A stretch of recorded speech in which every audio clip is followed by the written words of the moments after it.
بسم اللہ الرحمن الرحیم۔ السلام علیکم ناظرین، میرا نام محمد عثمان ہے اور آپ دیکھ رہے ہیں علم الاسرار۔ ناظرین، یہ بات آپ سب جانتے ہیں کہ نماز اسلام کے 5 بڑے اراکین میں سے ایک ہے اور نماز کو پڑھنے کا نہیں بلکہ قائم کرنے کا حکم ہے۔ نماز ہمیشہ انسان کو برائیوں سے روکتی ہے اور قائم نماز کی سب سے بڑی نشانی یہ ہے کہ انسان برائیوں سے رک جاتا ہے۔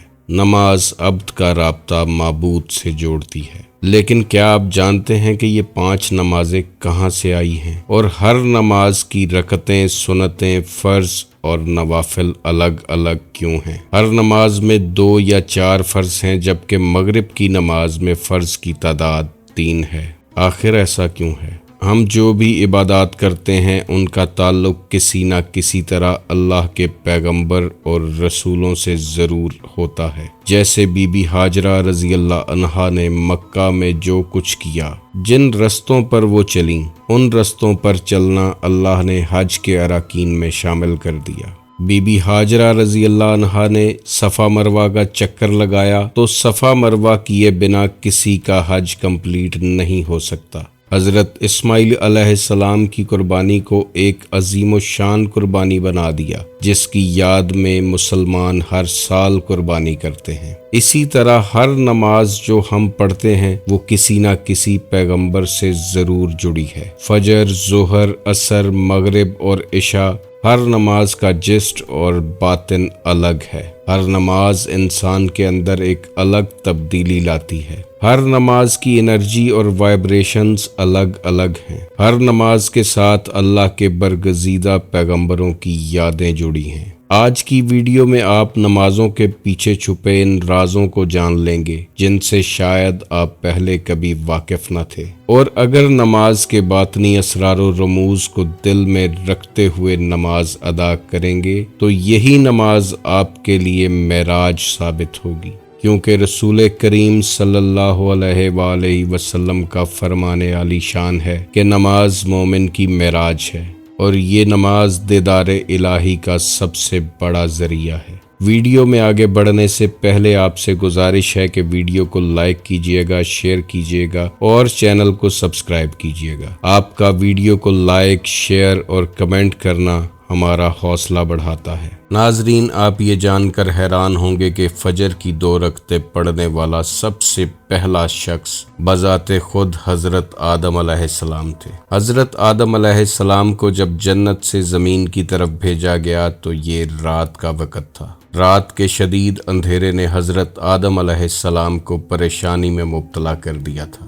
دھیرے دھیرے جب صبح صادق کی روشنی نمودار ہوئی تو حضرت آدم علیہ السلام نے خود کو زندہ محسوس کیا اور طلوع آفتاب کے وقت شکرانے کے لیے 2 رکعت نماز ادا کی۔ پہلی رکعت اندھیرے کو دور کرنے کے لیے تھی اور دوسری روشنی کے شکرانے کے لیے۔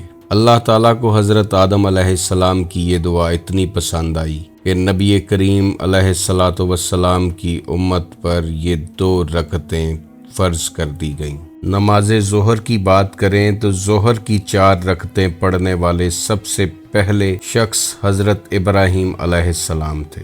یہ 4 رکعتیں حضرت ابراہیم علیہ السلام نے اس وقت ادا کیں جب اپنے بیٹے حضرت اسماعیل علیہ السلام کو قربانی کے لیے پیش کر چکے تھے۔ پہلی رکعت اللہ تعالیٰ کا شکر ادا کرنے کے لیے تھی، جس نے اس مشکل امتحان پر قابو پانے میں مدد فراہم کی۔ دوسری رکعت اس لیے تھی کہ حضرت اسماعیل علیہ السلام کی جگہ اللہ تعالیٰ کی طرف سے مینڈے کو بھیج دیا گیا تھا۔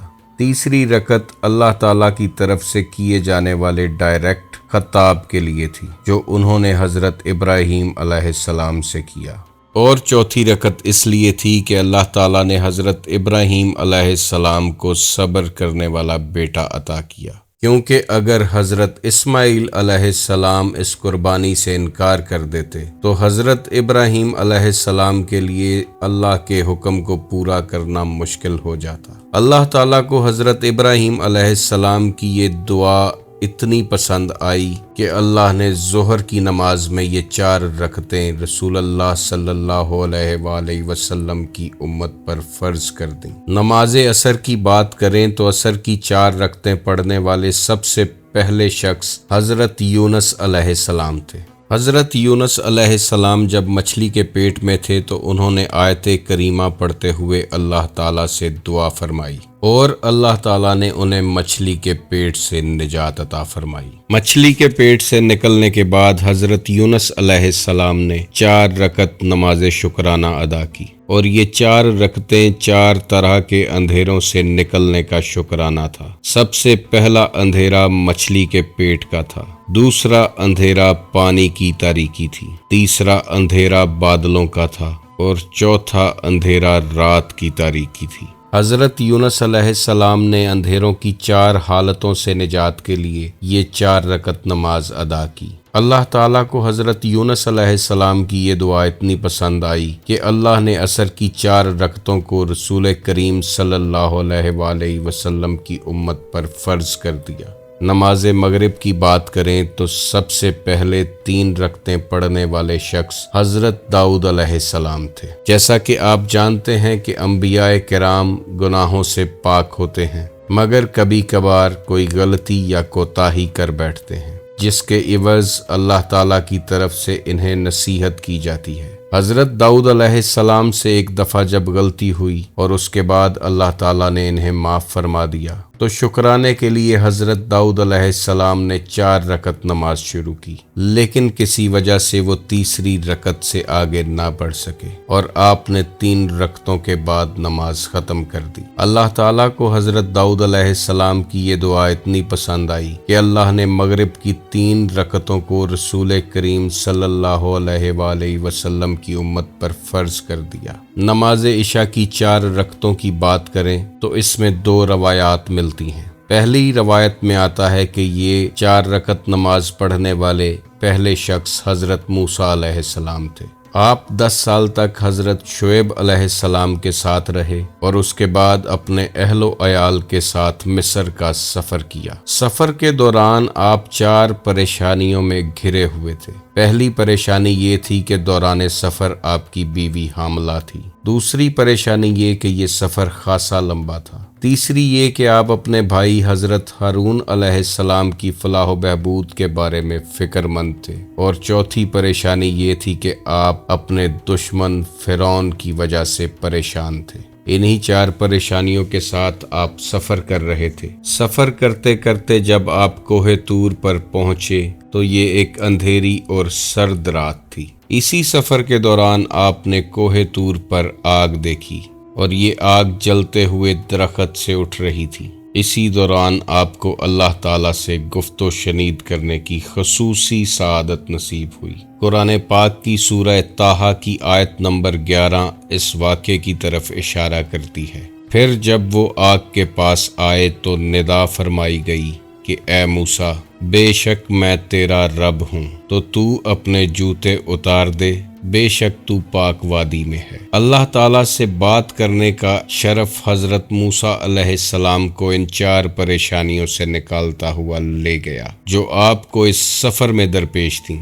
اور روایات میں آتا ہے کہ یہ عشاء کا وقت تھا جب حضرت موسیٰ علیہ السلام نے 4 پریشانیوں کو دور کرنے کے لیے شکرانے کی 4 رکعتیں ادا کیں۔ اللہ تعالیٰ کو یہ نماز اتنی پسند آئی کہ اس نے عشاء کی 4 رکعتیں رسول کریم صلی اللہ علیہ وآلہ وسلم کی امت پر فرض کر دیں۔ دوسری روایات کے مطابق عشاء کی 4 رکعتیں پڑھنے والے سب سے پہلے شخص نبی محترم سرکار ختمی مرتبت حضرت محمد صلی اللہ علیہ وآلہ وسلم تھے۔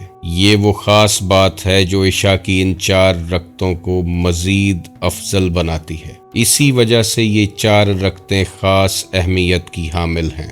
ناظرین، نماز اللہ کے حضور پیش کیا جانے والا ایک شکرانہ ہے، اور قرآن پاک میں اللہ فرماتا ہے کہ اگر تم شکر ادا کرو تو میں تمہیں مزید نوازتا چلا جاؤں گا۔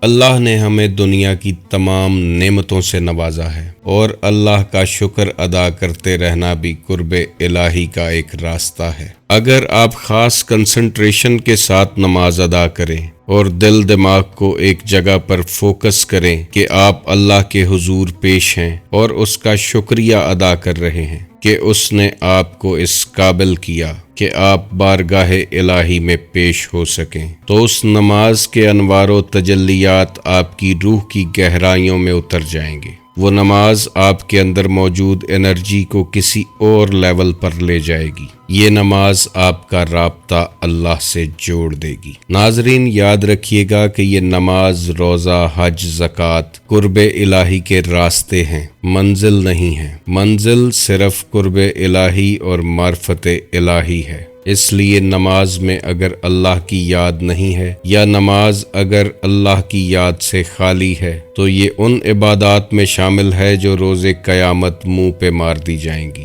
ہر عبادت کا جو اصل ایسنس ہے وہ اللہ کی یاد ہے۔ اللہ کریم سے دعا ہے کہ اللہ تعالیٰ آپ کو اور مجھے قرب الہی کی ان منزلوں سے گزرنے کی توفیق عطا فرمائے۔ آپ خوش رہیں، آباد رہیں اور رحمت خداوندی کے سائے میں رہیں۔ اللہ حافظ۔